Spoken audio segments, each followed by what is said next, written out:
रहा अफगानिस्तान है की बात की है सिंधु। तो मुझे लगता है पहले अफगानिस्तान की जरा खबर मैं बता ही दूं, फिर इस पर आप आराम से और इसे एक्सप्लेन कर पाएंगे।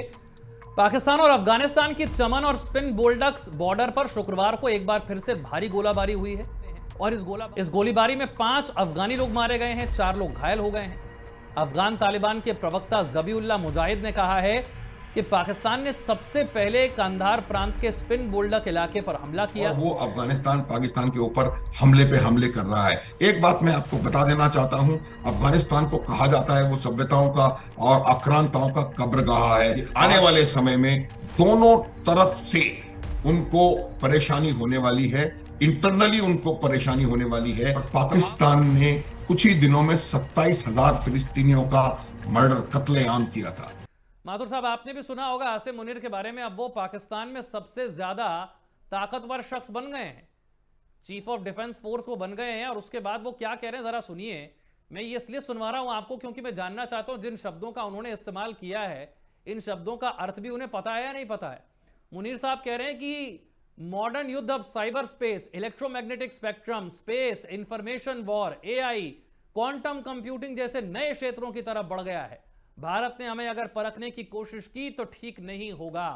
पहले तो ये बताइए कि ये फील्ड मार्शल आसिम मुनीर जो हैं, ये पाकिस्तान के सबसे ताकतवर शख्स बन कैसे गए? इनके पास अब न्यूक्लियर हथियारों का भी कंट्रोल आ गया है और ये सब होने के बाद ये इतने बड़े बड़े शब्दों का इस्तेमाल कर रहे हैं। पता नहीं पाकिस्तान के पास ये टेक्नोलॉजी और इन शब्दों को समझने वाला भी कोई है या नहीं है। इसमें देखिए, मैं आपको इस बात का पूरा यकीनी तौर पे कह सकता हूं कि इसके पीछे एक और कोई ताकत काम कर रही है। इतनी बड़ी ताकत उनको दे देना, असीम शक्तियां असीम मुनीर के पास इन्होंने निहित कर दी हैं। ये इसके पीछे ये पाकिस्तान के बस की बात नहीं है। मैं आपको यकीनी तौर पे कह सकता हूं, मेरा ये मानना है कि इसके पीछे अमेरिका का हाथ है। अमेरिका असीम मुनीर ये जानता है कि अगर पाकिस्तान को कोई आसानी से बेच सकता है तो वो शख्स असीम मुनीर है, और इसलिए वो चाहते हैं कि किसी प्रकार से असीम मुनीर पूरी तरह से पाकिस्तान को अपने कब्जे में ले ले। एक बात बिल्कुल साफ है, ये बात कई दफा कही है मैंने, कि पूरी दुनिया में देशों के पास सेना होती है, पाकिस्तान एक ऐसा अजूबा है जहां सेना के पास एक देश है। और जिस प्रकार की बात वो कर रहे हैं, वो उनके अकेले के बस की बात नहीं। अब मैं आपको इस बात के मायने एक थोड़े से इसका थोड़ा एक्सप्लेन करने की कोशिश करता हूं। ये इस तरह की बात वो इंसान करता है जिसको कि ये पता है कि वो बहुत जल्द युद्ध में बहुत बुरी तरह से परास्त हुआ है। उसकी भाषा अगर आप देखेंगे, अब मैं जो इन्होंने कहा इलेक्ट्रोमैग्नेटिक स्पेक्ट्रम, साइबर स्पेस, ये वो, ये तमाम चीजों पर जो कोई उन्होंने कोई नई बात नहीं कही है। इन डोमेन्स में लड़ाई लड़ी जा रही है, कहीं भी युद्ध हो रहा है, इन डोमेन्स में लड़ाई हो रही है। और जो ऑपरेशन सिंदूर था वो भी इन तमाम डोमेन्स में लड़ा गया था। और हमने पाकिस्तान के इलेक्ट्रोमैग्नेटिक वॉरफेयर को, इलेक्ट्रॉनिक वॉरफेयर को, उनके एयर डिफेंस मेजर्स को, सबको न्यूट्रलाइज करने के बाद कैराना हिल, नूर खान, रहीम यार खान, पूरे गहराई में जाकर के उनके उनके उनके ऊपर हमले किए थे। तो इन इन स्पेसेस में भी, इन डोमेन्स में भी पाकिस्तान ने बहुत बुरी तरह मुंह की खाई थी। अगर आप नूर खान में जाकर के बमबारी कर रहे हैं, इसका अर्थ यह है कि भारत की सीमा से लेकर के नूर खान तक कोई भी स्पेक्ट्रम, चाहे वो इलेक्ट्रोमैग्नेटिक स्पेक्ट्रम हो, electronic war, electronic support counter measures हो, या और कोई एयर डिफेंस मेजर्स हो, या उनकी एयरफोर्स हो, या उनकी आर्म्ड फोर्सेज हो, कोई भी काम नहीं कर सका। वरना आप मुझे बताएं कि किस तरह से शत्रु की एयरफोर्स आकर के और आपके न्यूक्लियर एसेट्स के ऊपर और आपके सबसे इंपॉर्टेंट एयरफील्ड के ऊपर हमला कर सकती है। तो इन तमाम डोमेन्स में पाकिस्तान परास्त हुआ था।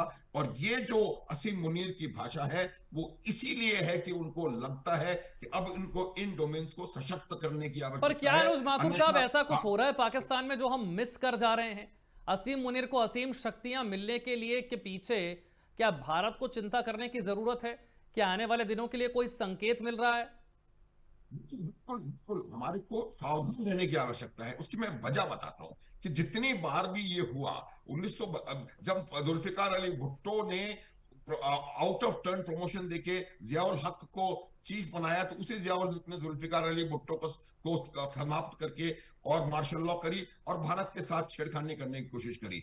उसके बाद जब परवेज मुशर्रफ बने तो उन्होंने कारगिल किया। उसके बाद तो जब भी इस प्रकार का सेना के पास ताकत आती है तो वो सेना जरूर कहीं ना कहीं अपने इस मूव को जस्टिफाई करने के लिए भारत के खिलाफ कुछ ना कुछ कार्रवाई करने का प्रयास करती है। तो इसलिए हमें बहुत सावधान रहने की आवश्यकता है, लेकिन इसका ज्यादा खामियाजा पाकिस्तान भुगतेगा, क्योंकि पाकिस्तान का ये जो रेडिकलाइज्ड मुनीर है, ये रेडिकलाइज्ड मुनीर, जो रेडिकल माइंड की वायलेंस होती है, वो कुछ देखती नहीं है। इन्होंने आते ही कहना शुरू कर दिया है कि इमरान खान जो है वो मेंटली इल है या फलाना। तो जब भी कोई डिक्टेटर बनता है विशाल, तो उसका पहला प्रयास ये रहता है कि उनके जो पोटेंशियल एडवर्सरीज हैं या कोई उनके सामने खिलाफ आकर के कोई खड़ा हो सकता है, उसको साइडलाइन करें या एलिमिनेट करें, और वो काम इन्होंने प्रारंभ कर दिया है। और ये बिल्कुल आप देखेंगे, आने वाला समय बताएगा कि किस तरह से वो अपने पोटेंशियल एडवर्सरीज को, चाहे वो आर्मी के अंदर हो या सिविल में हो, उनको ये एलिमिनेट करने की कोशिश करेंगे, पहली बात। दूसरी बात, इनको अगर अपने आप को जस्टिफाई करना है तो उनको एंटी इंडिया रेटोरिक को और ज्यादा श्रिल बनाने की जरूरत है। उसको जितना ज्यादा खतरनाक जितना बनाएगा, उतना ही इनको लगता है कि ये लोगों को इकट्ठा कर पाएंगे। लेकिन अब परिस्थिति एक तरफ से नहीं है। बलूचिस्तान सुलग रहा है, खैबर पख्तूनख्वा सुलग रहा है, अफगानिस्तान इनको लगातार चोट पे चोट आपने पहुंचा रहा अफगानिस्तान है। की बात की है तो मुझे लगता है पहले अफगानिस्तान की जरा खबर में बता ही दूं, फिर इस पर आप आराम से और इसे एक्सप्लेन कर पाएंगे। पाकिस्तान और अफगानिस्तान की चमन और स्पिन बोल्डक्स बॉर्डर पर शुक्रवार को एक बार फिर से भारी गोलाबारी हुई है, और इस गोलाबारी में रात करीब 10 बजे यह शुरू होती है, देर रात तक चलती है। दोनों देश एक दूसरे पर हमला शुरू करने का आरोप लगाते हैं। इस गोलीबारी में 5 अफगानी लोग मारे गए हैं, 4 लोग घायल हो गए हैं। अफगान तालिबान के प्रवक्ता जबीउल्लाह मुजाहिद ने कहा है कि पाकिस्तान ने सबसे पहले कंधार प्रांत के स्पिन बोल्डक इलाके पर हमला किया, जिसके जवाब में उनकी सेना ने जवाबी कार्रवाई की। दूसरी तरफ पाकिस्तानी अधिकारियों का दावा है कि अफगान सेना ने बिना उकसावे के चमन बॉर्डर पर गोलीबारी शुरू कर दी। इसके बाद पाकिस्तानी फोर्सेज ने मुंहतोड़ जवाब दिया। प्रधानमंत्री के प्रवक्ता मुशर्रफ जैदी ने कहा कि पाकिस्तान अपनी सरहद और लोगों की हिफाजत के लिए पूरी तरह से सतर्क है। इससे 48 घंटे पहले ही दोनों देशों के बीच शांति वार्ता हुई थी, हालांकि बातचीत बेनतीजा रही थी। अनुज माथुर साहब, ये शांति वार्ता, पीस टॉक तो कई बार हो चुकी है, और इस पीस टॉक के 48 घंटे के अंदर अंदर हर बार ही अटैक हो जाता है। इस बार भी हो गया है। इस बार तो हम देख रहे हैं छोटी मोटी गोलाबारी अब तक होती है। क्या पाकिस्तान अफगानिस्तान में फुल स्केल जंग जो है उसके भी आपको आसार नजर आते हैं कि ये भी आने वाले दिनों में हो सकती है? बिल्कुल हो सकता है, बिल्कुल हो सकता है। उसकी मैं वजह बताता हूं आपको कि क्या है कि अगर आप पूरी तरह से किसी भी अपने मित्र राष्ट्र को पूरी तरह से दबाने की कोशिश करेंगे, मैं आपका ध्यान ले जाना चाहता हूं 2019 की तरफ, जब अमेरिकी सेना अफगानिस्तान छोड़ करके गई थी। उस समय पाकिस्तान का जो स्टांस था वो ये था कि बाकी दुनिया सारी बाहर रहे, और जो अफगान तालिबान है वो हमारे हैं, हमने उनको ट्रेन किया है, हमने बनाया है, और अफगानिस्तान जो है वो पाकिस्तान का 5वां सूबा बनकर के तैयार हो गया है। उसी अफगानिस्तान ने आज उनके नाकों चने चबा के रखे हुए हैं। उसकी वजह यही है कि उन्होंने अफगानिस्तान को एक बराबरी के राष्ट्र के का दर्जा देकर के उसके साथ मित्रता बढ़ाने और उससे संबंध बनाने के बजाय ये करना ज्यादा प्रेफर किया कि हम उसको दबा लें, बल प्रयोग से उन पर दबाव डाल करके हमारी बातें मनवा लें।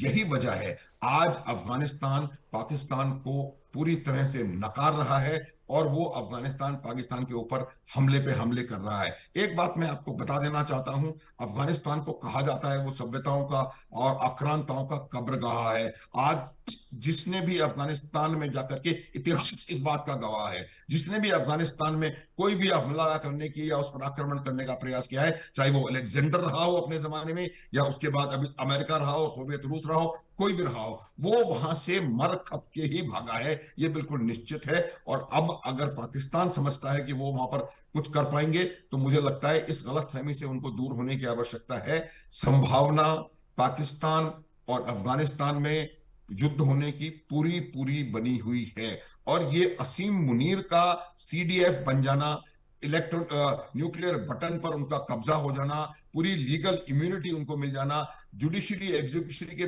पीछे की तरफ उनका कोई रिस्पॉन्सिबिलिटी नहीं रहना, ऐसा कोई भी आज तक कोई भी उनका सैनिक तानाशाह इतनी ताकतों का मालिक नहीं था। ये प्रधानमंत्री से ऊपर हैं, राष्ट्रपति तो पहले भी कुछ नहीं था। तो मेरा ये मानना है कि जब इस प्रकार का रेडिकल आदमी जो फ्लोरिडा में जाके ये कह सकता है कि अगर पाकिस्तान के एग्जिस्टेंस पे खतरा आया तो मैं आधी दुनिया तबाह कर दूंगा, इस प्रकार का स्टेटमेंट देने वाले को मुझे लगता है कुछ भी होने की की इजाजत नहीं है, उसके कोई हक नहीं है। और वो आज पाकिस्तान का जो कि एक न्यूक्लियर स्टेट है, एक बिल्कुल निरंकुश तानाशाह बन चुका है। इस बात का संज्ञान अगर आपको ध्यान हो, कुछ दिन पहले United Nations human rights commission ने भी लिया था कि इस तरह का जो अमेंडमेंट है ये नहीं होना चाहिए और एक व्यक्ति के अंदर आप इतनी शक्तियां निहित नहीं कर सकते। लेकिन जिस प्रकार से वो असीम मुनीर वहां का तानाशाह बन चुका है, वह देखेगा पाकिस्तान इस बात को कि आने वाले समय में दोनों तरफ से उनको परेशानी होने वाली है, इंटरनली उनको परेशानी होने वाली है, तमाम सूबों में उनको परेशानी होने वाली है, क्योंकि असीम मुनीर एक पूरी तरह से पंजाबी सुन्नी डोमिनेटेड एक रेडिकलाइज्ड माइंड का मिलिट्री जनरल है, जो कि मुझे लगता है किसी भी आदमी के लिए खतरा हो सकता है। आने वाला समय, मुझे मेरा ये मानना है कि पाकिस्तान के लिए बहुत ज्यादा चुनौतीपूर्ण होने वाला है। उनकी अर्थव्यवस्था पूरी तरह से जर्जर है, उनके पास अपने डिफेंस के लिए कोई चीजें है नहीं, और एक बहुत प्रिकेरियस सिचुएशन से मेरे ख्याल से पाकिस्तान गुजर रहा है। ये अमेरिका के कहने पर, अमेरिका के दबाव में असीम मुनीर एक के बाद एक गलत फैसले लेता चला जा रहा है। विशाल, एक चीज आप नोट करेंगे, आने वाला समय देखेगा कि पाकिस्तान की सेना को हमास को डिसआर्म करने के लिए गाजा में इन्वॉल्व किया जाएगा। ये एक बड़ा कारण है जिसकी वजह से ट्रंप जो है वो असीम मुनीर के झप्पियां लगा रहे हैं, और इसी वजह से वो पाकिस्तान की सेना को वहां बुला करके करवाना चाहते हैं। मैं याद दिलाना चाहता हूं ब्लैक सितंबर की 1972-73 का समय था, जब जॉर्डन में फिलिस्तीनी शरणार्थियों का कोई बलवा हुआ था, तो उसको डिस्ट्रॉय करने के लिए उन्होंने जियाउल हक, जो कि वहां पोस्टेड थे जॉर्डन में, उनको बुलाया, और पाकिस्तान ने कुछ ही दिनों में 27,000 फिलिस्तीनियों का मर्डर, कत्लेआम किया था। जितने फिलिस्तीनियों को 40 बरस में इजराइल ने नहीं मारा, उतने फिलिस्तीनियों को पाकिस्तान ने कुछ दिनों में जॉर्डन में खत्म कर दिया था। तो पाकिस्तान जो ऐसा पाकिस्तान की सेना जो है वो इजराइल के लिए क्या वाकई कुछ कर सकती है? गाजा में उसका कोई रोल हो सकता है? के लिए गाजा में वही कह रहा हूं, उस रोल की वजह से ही ट्रंप जो है उनको इतनी तवज्जो दे रहे हैं। वरना पूरी दुनिया जानती है कि असीम मुनीर क्या है। असीम मुनीर को जब 12 जून को अमेरिका में बुलाया गया था, मैं उसको यही कहता हूं बुलाया गया था, वो गए नहीं थे, बुलाया गया था, उनको 6 दिन नजरबंद करके रखा है। 6 दिन तक एक ही कमरे में दूसरे देश राष्ट्र का सेना प्रमुख आकर के रुका, जबकि उनके देश में थोड़े दिन पहले ही एक युद्ध होकर के चुका है। वो वहां पर उसको बुलाया था, वो ईरान के खिलाफ उसका प्रयोग करना चाहते थे, और कम से कम इस बात का यकीन करना चाहते थे अमेरिकन कि वो ईरान के पक्ष में एक शब्द भी ना बोले, कोई इसके बारे उनकी इसकी कोई मदद ना हो, और वही हुआ। और ये जो 12 जून को असीम मुनीर को बुलाया जाएगा अमेरिका में, ये चीज ऑपरेशन सिंदूर से दूर दूर तक कोई रिश्ता नहीं रखती है। ईरान को ट्रंप ने 60 दिन की मोहलत 12 अप्रैल से दी थी, तब जब तक ऑपरेशन सिंदूर का नामो निशान नहीं था, और 12 अप्रैल से लेकर 12 जून को वो मोहलत खत्म हो रही थी, और उनको पता था कि पाकिस्तान किसी भी प्रकार से ईरान की मदद न कर सके, इसलिए पाकिस्तान के मिलिट्री जनरल को यहां पकड़ के रखना आवश्यक है। इसलिए 12 जून से उनकी वहां पर विजिट पहले से प्लान थी। ये बात समझने की है। और इस नजरबंदी के बाद उन्होंने इंटेलिजेंस दी है ईरान के खिलाफ। ईरान की पीठ में कुछ शब्दों में कहा जाए तो पूरी तरह से खंजर उन्होंने भोंका है। और ये जो पाकिस्तान की सेना असीम मुनीर के अंडर में है, ये जाकर के गाजा में हमास का कत्लेआम करने के लिए तैयार बैठी है। नेगोशिएशन सिर्फ पैसों पे चल रहे हैं कि प्रति जवान कितने पैसे पाकिस्तान के सेना अध्यक्ष को मिलेंगे अमेरिका की तरफ से। विशाल, ये बात समझ लें, ये पूरी तरह गेम वही है कि वो चाहते हैं कि पाकिस्तान की सेना यहां पर आकर, क्योंकि पाकिस्तानी सेना को किसी का भी नरसंहार करने में परहेज नहीं है। बांग्लादेश में बंगालियों का नरसंहार किया, केपीके में पख्तूनों का नरसंहार कर रहे हैं, बलूचिस्तान में बलूचों का नरसंहार कर रहे हैं, 70,000 बलूच गायब हो गए हैं। तो ये पाकिस्तान है जो कि कुछ भी कर सकता है डॉलर के लिए, और वही डॉलर इनके सामने लटकाया गया है ट्रंप के द्वारा। और उसी डॉलर की वजह से ये पाकिस्तान, जो कि पिछले 88 साल से इस बात का गाना गा रहा है कि गाजा में फिलिस्तीनियों पर जुल्म हो रहा है, वो जाकर के फिलिस्तीनियों पर जुल्म करने के लिए उनकी सेना तैयार बैठी है। ये बात आप समझ लें। बहुत बहुत शुक्रिया अनुज माथुर साहब हमारे साथ बातचीत में जुड़ने के लिए और पाकिस्तान असीम मुनीर की स्थिति को इस तरीके से समझाने के लिए बहुत शुक्रिया आपका। छोटा सा ब्रेक।